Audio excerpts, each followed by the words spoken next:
I'm Dr. Nancy Wolford, Professor Emerita in Interior Design here at Kenyatta College, and I'm happy to present a portion of the history of the department here at the college.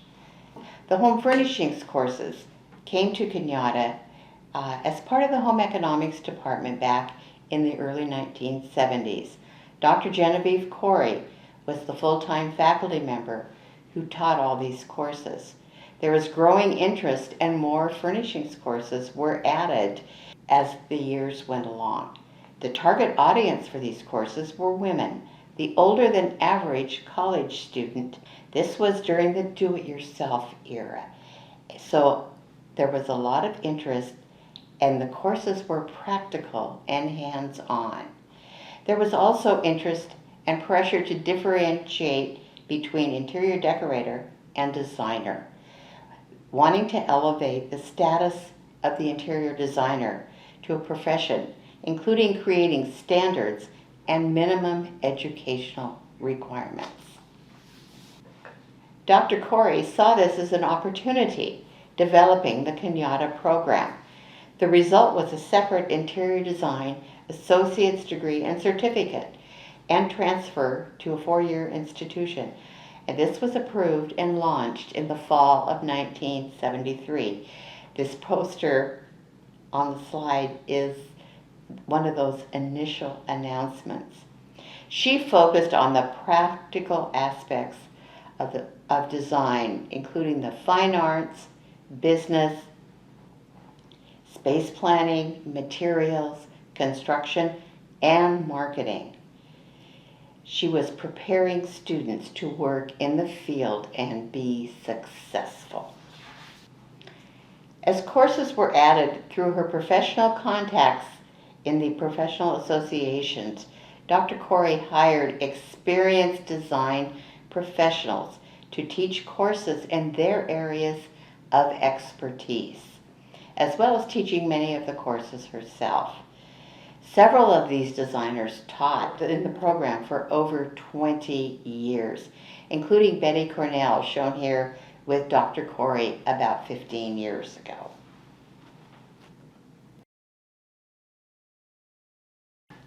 Support came from the professional design organizations, and this was critical, especially when ASID, the American Society of Interior Designers, was formed from the merger of 2 other design organizations in 1975.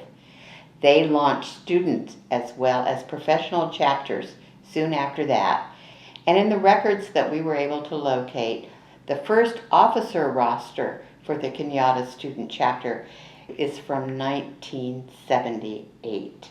The chapter continues to thrive and be active, present a wide variety of programs, support students, and promote the program. It is one of the largest and longest continuously active student organizations on the campus today. It has never gone into hiatus. The 1980s were a decade of program growth and expansion. By 1980, the program grew in enrollment. Dr. Corey often said it was one of the largest, and in her mind, the best interior design program west of the Mississippi River. She let people know it, too.